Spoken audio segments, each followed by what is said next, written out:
कि क्या हमारी कहानी है। हमारी पहचान तो ये है कि हम हिंदुस्तानी हैं, हम हिंदुस्तानी हैं। माननीय मुख्य अतिथि, आदरणीय शिक्षकगण और मेरे प्यारे देशवासियों, मैं कृष्णा राठौड़ आज आपके समक्ष खड़ी होकर 76वें स्वतंत्रता दिवस के उपलक्ष्य में अपने विचार प्रकट करना चाहूंगी। कोई त्रुटि हो तो क्षमा करें। हम अपनी जान के दुश्मन को अपनी जान कहते हैं। अरे हम अपनी जान के दुश्मन को अपनी जान कहते हैं। मोहब्बत की इसी मिट्टी को हिंदुस्तान कहते हैं। मोहब्बत की इसी मिट्टी को हिंदुस्तान कहते हैं। आजादी, आजादी का असली मतलब वही समझ सकता है जिसने कभी गुलामी की हो। हमारा सौभाग्य है कि हमने स्वतंत्र भारत में जन्म लिया है। यूं तो आजादी की जो 1857 में ही चल चुकी थी, जो वर्षांत भरकर 1947 में हमारे देश को आजाद कराई।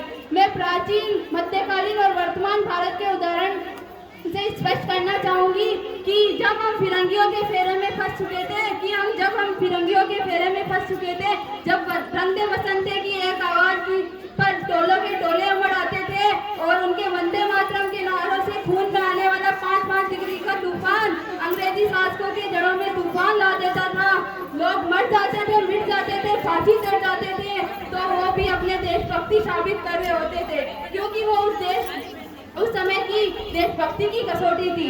उनके बाद 62, 65 में 71 के युद्धों में अपना सुहाग गवा देने वाली औरत, जब घर के हालात ऐसे हो जाया करते थे कि प्यार भी भरपूर गया, मांग का सिंदूर गया, कि प्यार भी भरपूर गया, मांग का सिंदूर गया।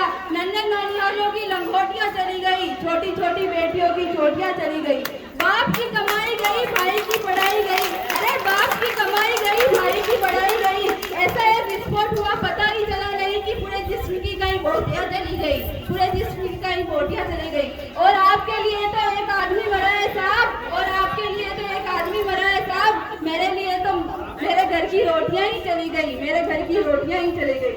वाले हालात पैदा हो जाने के बावजूद भी एक माँ अपने बेटे को सीमा पर तैनात दुश्मनों की धज्जियां उड़ाने के लिए भेज देती थी और पत्र लिखा करती थी कि अम्मा ने खत लिखा है बड़े ही चाव से, कि अम्मा ने खत लिखा है बड़े ही चाव से, पुत्र मेरे ना घबराना तू, पुत्र मेरे ना घबराना तू, 1 इंच पीछे ना हटना, 1 इंच पीछे ना हटना, चाहे इंच कट जाना तू, चाहे इंच कट जाना तू। इस तरह पूरा परिवार देशभक्ति साबित कर रहा होता था। तब देश बलिदान मांगता था, तब देश लड़ जाने को कहता था, तब देश लड़ जाने, मिट जाने, फांसी चढ़ जाने को कहता था। किंतु आज देश लड़ जाने को नहीं कहता, फांसी चढ़ जाने को नहीं कहता, मर जाने, मिट जाने को नहीं कहता। मेरे विचारों में जो व्यक्ति अपना काम पूरी मेहनत, पूरी लगन, पूरी ईमानदारी से करेगा, वही सच्चा देशभक्त है। मैं नहीं मानती कि व्हाट्सएप और फेसबुक की डीपी को 3 रंग में रंग देना ही देशभक्ति है। अरे मैं नहीं मानती कि व्हाट्सएप और फेसबुक की डीपी को 3 रंगों में रंग देना ही देशभक्ति है। अगर आप कहोगे कि 1 साल में 2 बार हाथ में तिरंगा ले लेना ही देशभक्ति है, तो मैं पूछूंगी कि वो फुटपाथ पे रहने वाला बच्चा, जब ट्रैफिक की छांव में नंगे पाँव में तिरंगा बेचता है, तो क्या ये उसकी देशभक्ति है? ये उसकी देशभक्ति नहीं, पेट के भूख की शक्ति है, पेट के भूख की शक्ति है। अपने परिवार, अपने समाज, अपने देश के लिए समर्पण का भाव ही है देशभक्ति। और हर देशद्रोही के जीवन में आने वाला तूफान ही है देशभक्ति, ताकि हर देशद्रोही को पता चले कि अगर तू परिंदा है तो यह आसमान तेरा है, अगर तू परिंदा है तो यह आसमान तेरा है, अगर तू दरिंदा है तो यह शमशान तेरा है। भाईचारे से रहना है तो रह इस जमीन पर, वरना ये कब्र भी तेरी है और कब्रिस्तान भी तेरा है, कब्रिस्तान भी तेरा है। लेकिन एक देशद्रोही से ज्यादा देशभक्ति तब बेहाल हो जाती है जब एक बेटा अपने बूढ़े माँ बाप को वृद्धाश्रम की चौखट में छोड़ आता है।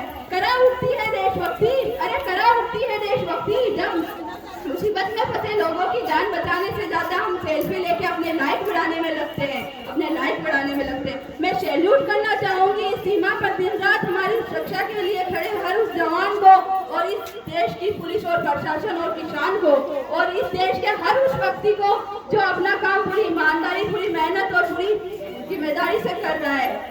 आज इस मंच पर पूरी जिम्मेदारी के साथ मैं भारत की बेटी ये कहती हूँ कि हमारे राष्ट्र निर्माण तब संभव होगा जब हम सब मिलकर प्रयास करेंगे। हमारे देश की जिम्मेदारी नहीं है हमें आगे ले जाने की, हमारी जिम्मेदारी है अपने देश को आगे ले जाने की, अपने राष्ट्र को आगे ले जाने की, अपने वतन को आगे ले जाने की। अंत में यही कहना चाहूंगी कि ना जियो धर्म के नाम पे, अरे ना जियो धर्म के नाम पे, ना मरो धर्म के नाम पे। इंसानियत कहती है धर्म वतन का बस जियो धर्म वतन के नाम पे।